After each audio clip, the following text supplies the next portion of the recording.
நீங்கள் பார்த்து கொண்டிருப்பது உங்கள் ஜாஷ்வா டிவி. சகல ஜனங்களுக்கும் நற்செய்தி.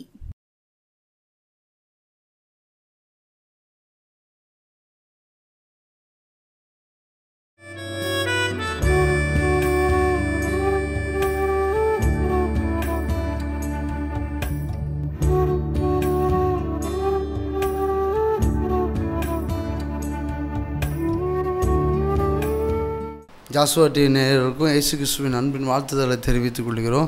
இந்த எழுப்புதல் நேரத்துக்காக ஆண்டவர் உங்களை சந்திக்க வைக்க மிக்க மகிழ்ச்சி அடைகிறோம். ஜெபம் பண்ணலாமா? ஆண்டவரே, உம்மை நன்றியோடு உம்மை துதிக்கிறோம், சோதரிக்கிறேன். ஆண்டவரே, அப்பா, நீ நினைப்பதுக்கும் வேண்டுவதுக்கும் நான் அதிகமாக செய்வேன்னு சொன்னீங்களப்பா.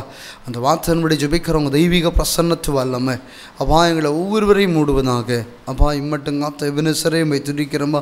இனி காத்தோடி நடத்துங்க. இயேசு கிறிஸ்துவின் ஜெபிக்கிறோம் நல்ல பிதாவே, ஆமென். வாசிக்கலாமா? கொரிந்தியர் 4ஆம் அதிகாரம் 6வது வசனம். 2 கொரிந்தியர் 4வது அதிகாரம் 6வது வசனம். இருளிலிருந்து வெளிச்சத்தை பிரகாசிக்க சொன்ன தேவன் இயேசு கிறிஸ்துவின் முகத்தில் உள்ள தமது மகிமையின் அறிவாகிய ஒளியை தோன்ற பண்ணும் பொருட்டாக எங்கள் இருதயங்களிலே பிரகாசித்தார். வாசிங்க. இருளிலிருந்து வெளிச்சத்தை பிரகாசிக்க சொன்ன தேவன் இயேசு கிறிஸ்துவின் முகத்திலுள்ள தமது மகிமையின் அறிவாகிய ஒளியை தோன்ற பண்ணும் பொருட்டாக எங்கள் இருதயங்களிலே பிரகாசித்தார். பாருங்க, பவுல் கொரிந்தியர் சபைக்கு எழுதுறாரு பாருங்க. கர்த்தருடைய வெளிச்சத்தை வெளியே கொண்டு வர்றதுக்கு, அவர் உண்மை உள்ள கடவுள் நிரூபிக்கிறதுக்கு தான் என்ன செஞ்சுக்கிறாரு ஆண்டவர் என்ன செய்கிறாரு, பவுலை தெரிந்து கொண்டு தான் அந்த கொரிந்தியர் சபைக்கு தெளிவாக சொல்கிறாரு. அந்த வெளிச்சத்தை பிரகாசிக்கிறதுக்கு தான் நான் என்ன செஞ்சுருக்கிறேன்.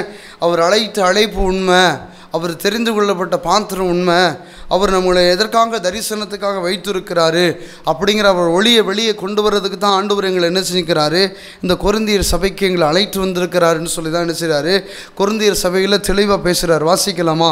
2 கொரிந்தியர் 4ஆம் அதிகாரம் 4வது வசனம். தேவனுடைய சாயலில் இருக்கிற கிறிஸ்துவின் மகிமையான சுவிசேஷத்தின் ஒளி அவிசுவாசிகளாகிய அவர்களுக்கு பிரகாசமாய் இராதபடிக்கு இப்பிரபஞ்சத்தின் தேவனானவர் அவர்களுடைய மனதை குருடாக்கினார். தேவனுடைய சாயலாய் இருக்கிற கிறிஸ்துவின் மகிமையான சுவிசேஷத்தின் ஒளி அவிசுவாசிகளாகிய அவர்களுக்கு பிரகாசமாய் இராதபடிக்கு இப்பிரபஞ்சத்தின் தேவனானவன் அவருடைய மனதை குருடாக்கினார். பாருங்க, இன்னைக்கு நம்ம போய் அநேகருக்கு போய் சுவிசேஷம் அறிவிக்கும் போது என்ன செய்வாங்க அப்படின்னா, ஏற்றுக்கொள்ளவே மாட்டாங்க. அவங்களுக்கு குருடாக தான் இருக்குதும். சுவிசேஷத்தை எவன் ஏற்றுக்கிறானோ அவன் தான் ரட்சிப்புக்குள்ள அந்த மனப்பான்மைக்குள்ளே வர முடியும். அந்த ரட்சிப்பின் அந்த சுவிசேஷம் என்ன செய்யணும், தேசமெங்கே என்ன செய்யணும், பிரசாபப்படணும் அப்படிங்கிறது தான். அந்த சுவிசேஷம் என்ன செய்யணும், அறிவிக்கப்படணும். அந்த தரிசனம் என்ன செய்யணும், நிறைவேறணும். அந்த உலகத்தின் முடிவு வரையும் என்ன செய்யணும், அவர் நம்மளோடு இருக்கணும் அப்படின்னா அந்த சுவிசேஷம் அறிவிக்கப்படணும். அதுதான் சொல்கிறாரு, அந்த கடைசி காலத்தில் தான் அவர் வருகைக்கு அடையாளம் என்னென்னா சுவிசேஷம் தான். அந்த சுவிசேஷம் என்ன அறிவிக்கப்படணும். அந்த யோவேலில் சொன்னபோது மாம்சமான யாவர் மேலும் என் ஆவி ஊற்றுவேன், தீர்க்க தரிசனம் உரைப்பார்கள், சொப்பனத்தை காண்பார்கள், தரிசனத்தை வாசிக்கலாமா? யோவேல் 2ஆம் அதிகாரம் 28வது வசனம்.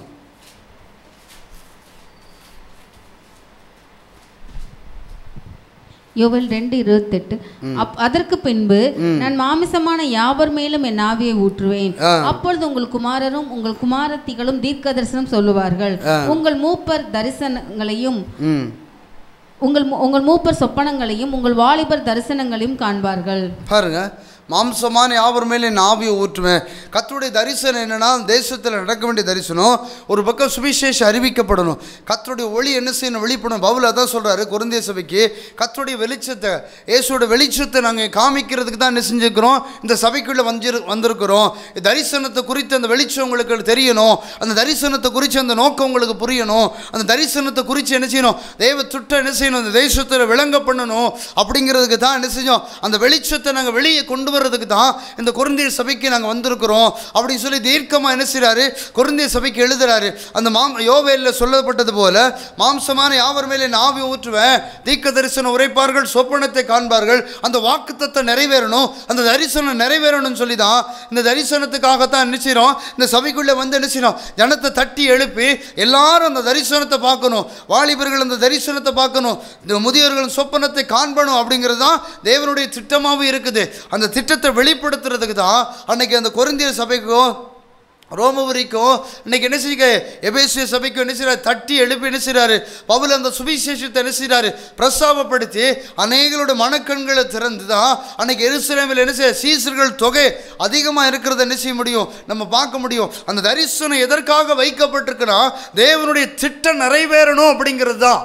தேவனுடைய திட்டத்தை நிறைவேற்றணும் அப்படிங்கிறான். தேவனுடைய திட்டம் மாம்சமான யாவர் மேலும் என்ன செய்யணும், அவருடைய ஆவி ஊற்றப்பட்டு தீர்க்க தரிசனம் உரைக்கணும், சொப்பனத்தை காணணும். அந்த கடைசி காலத்தில், அந்த மோசையின் காலத்தில் பார்த்தீங்கன்னா அன்றைக்கி நியாயம் விசாரிக்க முடியல. மோசை அவ்வளோ ஜனத்தை 6 லட்சம் பேரை நியாயம் விசாரிக்க முடியலன்னு கர்த்தருடைய பலிபீடத்தில் போய் ஜெபம் பண்ணும்போது அநேகர் அன்னைக்கு தீர்க்க தரிசனம் உரைக்க ஆரம்பித்தாங்க.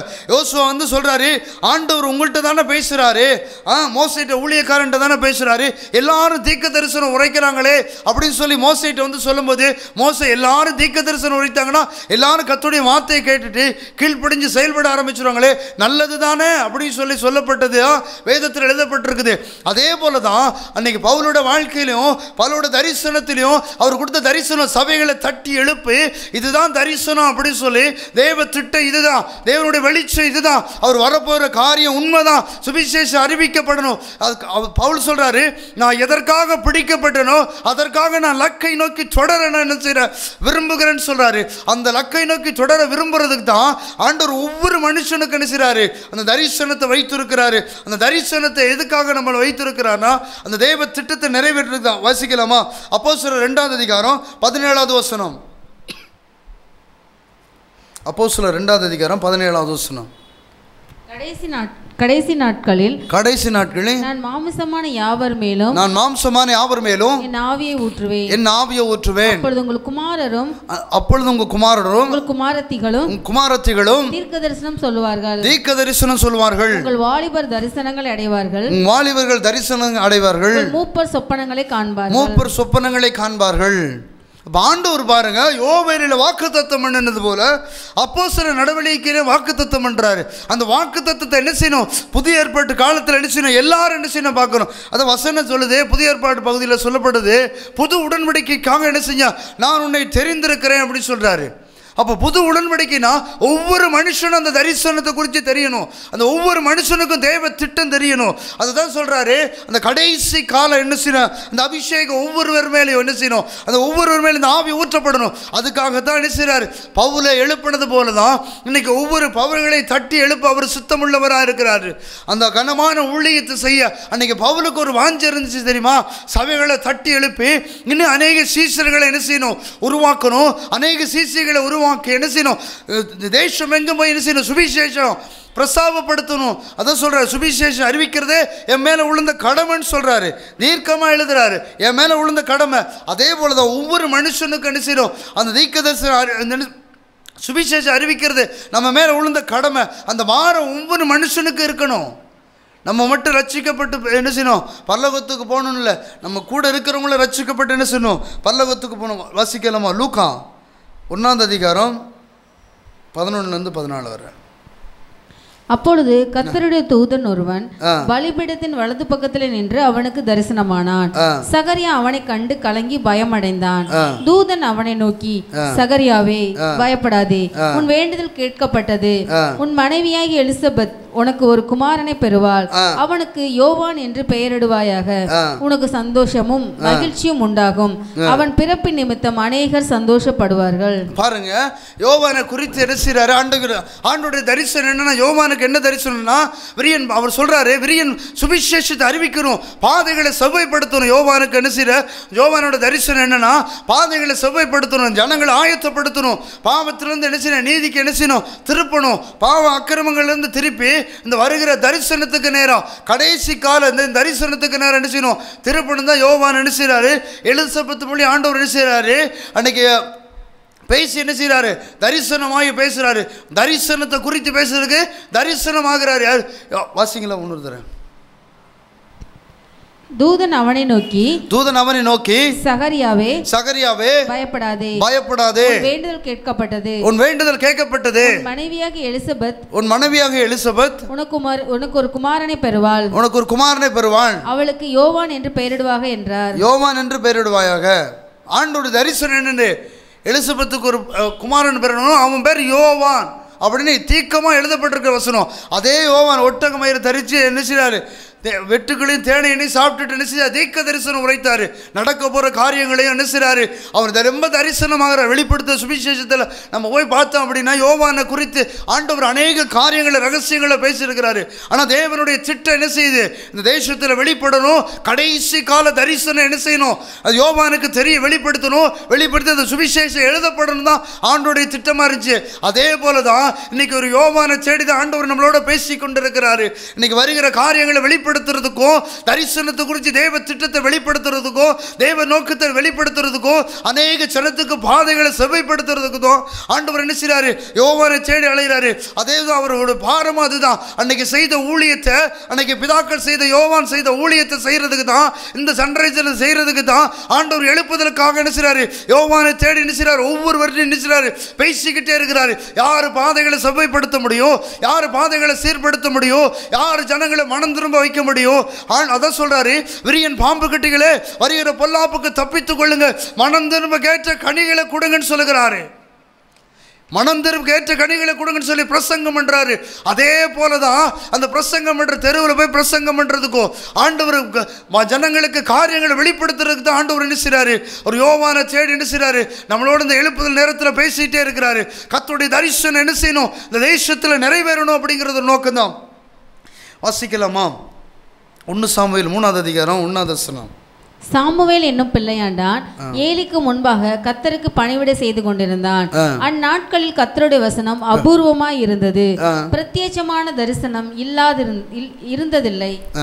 பாருங்க, ஆண்டவர் என்ன செய்றாரு, யாருமே தேவனுடைய திட்டத்தை என்ன செய்ய வெளிப்படுத்த முடியல. ஏலியோட பேசுறதுக்கு என்ன செய்ய அங்க தகுதி இல்லாத பாத்திரம் ஆயிடுச்சு. ஆண்டவர் சாமுவேலோட பேசுறாரு. சாமுவேலே சாமுவேலேன்னு சொல்லி கர்த்தருடைய வார்த்தை அங்க பிரஸ்தாபப்படுத்த ஆரம்பிச்சிச்சு. ஆவியானவர் யாரு கூட பேசணுமோ, ஆண்டவர் யாரை தட்டி எழுப்பணுமோ என்ன செய்ய முடியாது. ஏலியோட கணக்கு என்ன அப்படின்னா, நம்மளோட தரிசனம் முடிஞ்சிருச்சு, நம்ம தரிசனத்துக்கு பிறகு என்ன செய்யறாரு, நம்ம பிள்ளைங்க தான் உள்ள வருவாங்க அப்படின்னு சொல்லி அந்த நோக்கத்தில் அந்த ஆண்டவர் என்ன செய்றாரு, ராஜாக்களை தள்ளி ராஜாக்களை ஏற்படுத்துகிற தேவனா இருக்கிறாரு. ஆண்டவருடைய திட்டம் என்ன செய்ய, சாமுவேல் என்ன செய்யணும், இந்த இஸ்ரவேல் சமஸ்தத்துக்கு ஒரு தீர்க்கதரிசி வேணும் அப்படிங்கிற நோக்கம். அதனாலதான் என்ன செய்யாரு, அன்னாளோட கற்பத்தை அடைச்சு என்ன செஞ்சாரு, அங்கே ஒரு சாமுவேலை உருவாக்கி என்ன செஞ்சார், இஸ்ரவேல் சமஸ்தத்துக்கு ஒரு தீர்க்கதரிசி ஏற்படுத்தினார். அதே போல தான் இன்றைக்கி ஆண்டவருடைய திட்டங்களை வெளிப்படுத்துறதுக்கும் ஆண்டவருடைய காரியங்களை ஜனத்துக்கு வெளிப்படுத்துறதுக்கு தான் ஒரு மனுஷன் வேணும்னு சொல்லி என்ன செய்கிறாரு, ஆண்டவர் பரிதவிக்கிறாரு. ஆண்டவரோட பரிதவிப்பெல்லாம் என்ன அப்படின்னா, என் காரியங்களை என் காரியமாக யார் போவா, என் சித்தத்தை யார் நிறைவேற்றுவா, என் திட்டத்தை யார் நிறைவேற்றுவா, என் காரியங்களை யார் நிறைவேற்றுவா, இந்த ஜனத்துக்கு யார் சுவிசேஷத்தை அறிவிக்க முடியும், இந்த ஜனத்துக்கு என் நாமத்தை யார் பிரஸ்தாபப்படுத்த முடியும், இந்த ஜனத்துக்கு யார் என் வல்லமைகளை வெளிப்படுத்த முடியும், இந்த ஜனத்துக்கு நான் கர்த்தர் என்ற அறியை யார் வெளிப்படுத்த முடியும். வார்ப்பிக்கப்பட்ட விக்கிரங்களை வணங்கி கொண்டிருக்கிறாங்களே, அதாவது வசனம் தெளிவாக சொல்லுகிறது, அது மூக்கிருந்து முகராது, வாயிருந்து பேசாது, காதிருந்து கேளாது, கண்ணிருந்து பாராது, அப்படியே உட்கார்ந்துட்டு இருக்கு. இந்த ஜனம் என்ன செய்யுது, இந்த ஜனம் அதான் சொல்றாரு, பக்தி உள்ளவனை எனக்காக ஏற்படுத்துவேன், அவன் என் துதியை சொல்லி வருவான், நானே அவருக்கு தேவனாய் இருப்பேன்னு சொல்றார். அந்த ஜனத்துக்கு சுவிசேஷத்தை அறிவித்து கர்த்தர் இவர் தான் அப்படி சொல்லி நிரூபிக்கிறதுக்கு அன்னைக்கு சாமுவேலோட தரிசனத்துக்கு நேரம் அன்னைக்கு ஏலிக்கு வேற சாமுவேல் எழுப்பினது போலதான் இன்னைக்கு ஒரு சாமுவேல் வேணும்னு சொல்லிதான் ஆண்டவர் பரிதவிக்கிறாரு. ஆண்டவர் சமூகத்தில் உட்கார்ந்து பாருங்க, அந்த வாரத்தை உங்களுக்கு தருவாரு. தரும்போது அந்த கர்த்தருடைய தீர்க்க தரிசனம் உங்க வாயிலிருந்து புறப்படும். கர்த்தர் காரியங்களை தேசத்தில் நடக்கிற காரியங்களையும் தேசத்தில் நடக்கிற ரகசியங்களையும் உங்களுக்கு வெளிப்படுத்தி இதுதான் வழின்னு சொல்லி என்ன செய்வாரு, போதித்து நடத்துகிற தேவனா இருக்கிறாரு. இந்த கடைசி காலத்தில் என்ன செய்யணும், உட்கார்ந்துட்டு இருக்கிறோம். அவர் சொன்ன காரியங்களெல்லாம் நிறைவேறிச்சு. சொன்ன காரியங்கள் நான் பூமி எதிர்ச்சி வரும்னு சொன்னார், வந்து நிறைவேறிச்சு. அதே போல தான் என்ன செஞ்சார், ஜனத்துக்கு விரோதமாக ஜனம் எலும்புன்னு சொன்னார். அதே மாதிரி தான் என்ன செஞ்சு எழும்பிருச்சு. கொள்ள நோய் வரும்னு சொன்னார், கொள்ள நோய் வந்துச்சு. ஜலப்பிரவாகம் வரும்னு சொன்னார், அதே போல தான் வந்துச்சு.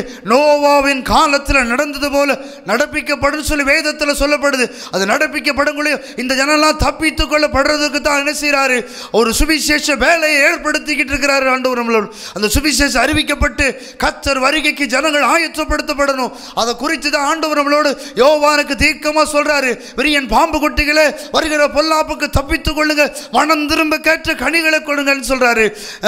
கோடாரியானது வேறருக்கு ஆயத்தமாக்கப்படுகிறது. நல்ல கனி கொடாத மரமெல்லாம் அது வெற்றுண்ட அக்கினியிலே போடப்படும் சொல்லி வேதம் தெளிவாக சொல்லப்படுகிறது. அந்த கடைசி கால அபிஷேகத்துக்காக, கடைசி கால தரிசனத்துக்காக, எதற்காக நமக்கு தரிசனம் வைத்திருக்கிறாரோ, எதற்காக தேவ திட்டம் வைத்திருக்கிறாரோ, அவர் சொல்றாரு, என் நாம மகிமைக்கே உன்னை உருவாக்கி இருக்கிற, என் நாம பிரஸ்தாபத்துக்கே உன்னை உருவாக்கி இருக்கிற, என் நாமத்தை எங்கே பிரஸ்தாபப்படுத்துகிறோம், எந்த ஸ்தானத்திலே நான் மகிமைப்படும் சொல்றாரு. அவர் நாமத்தை எங்கே உயர்த்துகிறோமோ அவர் வெளிப்பட அவர் வல்லமை உள்ள தேவனா இருக்கிறாரு. அவர் ஆயத்தமா இருக்கிறாரு. அவர் நமக்கு வாக்குத்தத்தம் பண்றாரு பாருங்க. தெளிவா சொல்றாரு, நீ ஆயத்தப்படு, ஒரு கோடி ஜனங்களை ஆயத்தப்படுத்தி காவலனா இருன்னு சொல்றாரு. நம்ம வாழ்க்கையில என்ன செஞ்சிருக்கிறோம்? நம்ம காவலனா இருந்திருக்கிறோமா? இல்ல சீசர்களை உருவாக்கி இருக்கிறோமா? இல்ல சீசிகளை உருவாக்கி இருக்கிறோமா? இல்ல பாதைகளை சபைப்படுத்தி இருக்கிறோமா? இல்ல சுவிசேஷம் அறிவிச்சிருக்கிறோமா? நடக்க போற காரியங்களை தீர்க்க தரிசனம் உரைத்து இருக்கிறோமா? நம்ம வாழ்க்கையில எப்படிப்பட்ட வாழ்க்கை வாழ்ந்துட்டு இருக்கிறோம்? நம்ம வாழ்க்கை எப்படி வாழ்ந்துட்டு இருக்கிறோம்? வெந்ததை தின்னுட்டு விதி வந்தா பயிலாமன்னு சொல்லி உட்கார்ந்து இருக்கிறோமா? கர்த்தருடைய வேதம் தெளிவா ஆணித்தரமா எழுதப்பட்டிருக்கிறது. இந்த வேதத்துல நல்ல கனி கொடாத மரமெல்லாம் வெட்டுண்ட அக்கினியில போடப்படுகிற காலம் இது.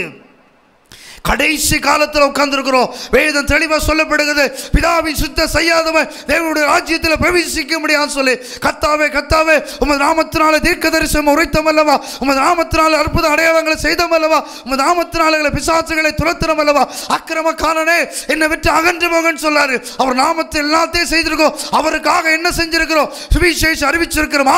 தீர்க்க தரிசனம் உரைத்திருக்கிறோமா? கட்டுண்டர்களை காவலந்து விடுதலை ஆக்கியிருக்கிறோமா? உங்களை முறித்திருக்கிறோமா? சத்ருவின் வல்லமைகளை அதமாக்கி இருக்கிறோமா? நம்ம வாழ்க்கையில என்ன செஞ்சிருக்கிறோம்? நம்ம வாழ்க்கையில என்ன கனி இருக்குது? அதான் சொல்றாரு, ஒரு மனுஷனை பார்த்து சொல்றாரு, ஒரு தோட்டக்காரனை பார்த்து சொல்றாரு, இந்த அத்தி மரம் இந்த வருஷம் கனி கொடுக்கலன்னா வெட்டிடுவோம்னு சொல்றாரு. தோட்டக்காரன் சொல்றாரு, இந்த தோட்டக்காரன் சொல்றான், இல்ல இந்த வருஷம் என்ன செஞ்சிருவோம்? எரு போட்டு என்ன செய்வோம்? அடுத்த என்ன நீர் பாய்ச்சி இந்த வருஷம் கனி கொடுக்கலன்னா என்ன செஞ்சிருவோம்? அடுத்த வருஷம் வெட்டிடுவோம்னு சொல்லி எஜமான் சொல்றாரு. அதான் சொல்றாரு, அதே போலதான் இன்னைக்கு நம்ம நிலைத்து நிற்கிறோம்னா நிற்பது நிர்மலமாகாதோ. தேவனுடைய சுத்த கிருபை, அவருடைய திட்டை நம்ம மேல இருக்க போய் தான் இன்னைக்கு ஜீவனோட இருக்கிறோம். இன்னைக்கு ஒரு விஷயம், நம்ம ஐசி வார்டு கூட போயிட்டு வந்திருக்கலாம், மரணத்து நேரான நம்ம போராட்டங்களோட இருந்திருக்கலாம். நம்மளை எதற்காக ஆண்டவர் இன்னைக்கு ஜீவனோட வைத்திருக்கிறார் தெரியுமா? அவருடைய திட்டங்கள் தரிசனம் நம்ம மேல வைத்திருக்க போய் தான். ஆண்டவர் நாமத்தை மகிமைப்படுத்திருக்கல, ஆண்டவர் இருக்கிறாருன்னு சொல்லி, அவர் இருக்கிறான்னு சொல்லி நிரூபிக்கிறதுக்கு தான் ஆண்டவர் என்ன செய்றாரு? உங்களை என்னை முன்குறித்திருக்கிறாரு. ஆண்டவர் நாம மகிமைப்படுறதுக்கு அவர் அற்புதங்களை அடையாளங்களை செய்வாரு, அது அதிசயங்களை செய்வாரு. அது உலக ஜனத்துக்கு எல்லாத்துக்குமே தெரியும். அதே போலதான் ஆண்டவருடைய வல்லமைகளை வெளிப்படுத்துறதுக்கோ, ஆண்டவருடைய கிரியைகளை வெளிப்படுத்துறதுக்கோ, ஆண்டவர் வருகைக்காக ஜனத்தை ஆயத்தப்படுத்துறதுக்கு தான் அந்த தரிசனத்தை வைத்திருக்கிறாரு. அந்த தெய்வ திட்டம் நம்மளோட வெளிப்படுறதுக்கு தான் ஆண்டவர் உங்களை என்ன செய்றாரு? முன்குறித்திருக்கிறாரு. அதான் சொல்றாரு, நல்ல கடி கொடாத மரமெல்லாம் வெட்டுண்ட அக்கினியில போடப்படும். வேதம் தெளிவா சொல்லுது, முதலாவது தேவனுடைய ராஜ்யத்தை அவருடைய நீதியை தேடு, அப்பொழுது இவங்க எல்லாம் கூட கொடுக்கப்படும் சொல்லி வேதம் தெளிவா சொல்லப்படுது. அதே வசனம் சொல்லுது, அவர் நல்ல ஈவுகளை கொடுக்கிற தகப்பனாய் இருக்கிறாரு. விரியன் பாம்பு குட்டிகளே, வருகிற பொல்லாப்புக்கு தப்பித்துக் கொள்ளுங்கள் யோவான் சொன்னது போலதான் கர்த்தருடைய வார்த்தை நம்மளோடு இந்த வெளிப்படுகிறது. இந்த வருகிற பொல்லாப்புக்கு தப்பித்துக் கொள்வதற்கு கனிகளை பார்க்கிறாரு. அன்னைக்கு தீவெட்டி இல்லாத ஜனங்களும் பார்க்கிறாரு, தீவெட்டி இல்லாத சிறிகளும் பார்க்கிறாரு, எண்ணெய் இல்லாத சிறிகளையும் பார்க்கிறாரு. நம்ம வாழ்க்கையில கனி இருக்கிறான்னு பார்க்கிறாரு. கர்த்தர் கனியை விரும்புகிறாரு. அந்த கனி உள்ள வாழ்க்கை வாழ்றோமா? நம்ம வாழ்க்கையில தரிசனம் வைக்கப்பட்டிருக்கிறது. அபுக்குக்கு சொல்லப்படுகிறது, குறித்த காலத்தில் தரிசனம் வைக்கப்பட்டிருக்குது, அது தாமதிக்காது, அதற்காக காத்துரு, அது நிச்சயமா விளங்குன்னு சொல்லி தேவ வசனம் தெளிவா சொல்லப்படுகிறது. நம்ம சொல்கிறோம், புதிய ஏற்பாட்டு காலத்தில் தான் நம்மளை அழைத்திருக்க, பழைய ஏற்பாட்டு காலத்திலே சொல்லிட்டாரு, நமக்கு தரிசனத்தை வைத்திருக்கிறாரு. கடைசி காலத்துக்கு ஆண்டவர் சாமுவேலை தேடி இந்த இடத்துக்கு வந்திருக்கிறார். இந்த டிவி சேனல் மூலம் பார்த்துட்டு இருக்கிறாரு, கேட்குறாரு. அதே போல் யோசுவாவை போல தேசத்தை சுதந்தரிக்கிற யோசுவா வேணும்னு சொல்லி அவர் பரிதவிக்கிறாரு. யோவானை போல சுவிசேஷத்தை அறிவித்து பாதைகளை சுபைப்படுத்துகிறார். ஊழியக்காரன் வேணும்னு சொல்லி அவர் பரிதவிக்கிறாரு. அவர் சொல்கிறாரு, நான் யாரை அனுப்புவேன்? ஏசையாட்ட கேட்குறாரு, நான் யாரை அனுப்புவேன்? ஆனால் ஏசையாட்ட பேசுனது போலாம் இன்றைக்கி டிவி சேனல் மூலியம் நம்மளோட பேசுகிறாரு. நான் யாரை அனுப்புவேன்? நான் தீர்க்க தரிசனமாக சொல்லுகிறேன், நான் யாரை அனுப்புவேன்னு சொல்லி பரிதவிக்கிறாரு தெரியுமா? யார் கர்த்தருடைய சமூகத்தில் உட்கார்ந்துருக்கிறானோ அவனுடைய இருதயம் நெருக்கப்படுகிறது, ஆண்டோடைய வார்த்தை நெருக்கப்படுகிறது, பரிதவிக்கிறது நம்மளால் பார்க்க முடியும். நீங்கள் அவர்கிட்ட உட்கார்ந்து பாருங்கள், அவன் ஒரு காரியங்களை வெளிப்படுத்தி இதுதான் வழின்னு சொல்லி போதிக்கிற தேவனாக இருக்கிறாரு. சோமல்லாமா, ஆண்டவரே எதற்காக இந்த தரிசனத்தை வைத்திருக்கிறீரோ, என்ன திட்டங்கள் இந்த தரிசனத்தை வைத்திருக்கிறோ, இந்த எழுப்புதல் நேரம் இந்த வார்த்தை வெளிப்படுறதுக்காக நமக்கு நன்றி செலுத்துகிறேன். உங்கள் வல்லமை இந்த இடத்துல வெளிப்படுறதுக்காக நன்றி செலுத்துகிறேன். ஆண்டவரே ஒவ்வொரு மேலே அந்த தரிசனம், அப்பாம் தரிசனத்தின் வல்லமை எதற்காக நீங்கள் அந்த தரிசனத்தை வைத்திருக்கிறீங்களோ இந்த பிள்ளைகளோட இருதயத்தில் கிரியை செஞ்சு அதன்படி வழி நடக்க கிருபை செய்யுங்க. ஆண்டவரே இம்மட்டும் காத்து எபனேசரேமை துதிக்கிறேன் ராஜா. இனி காத்து வழி நடத்துங்க. இயேசு கிறிஸ்துவின் ஜெபிக்கிறோம் நல்ல பிதாவே, ஆமென்.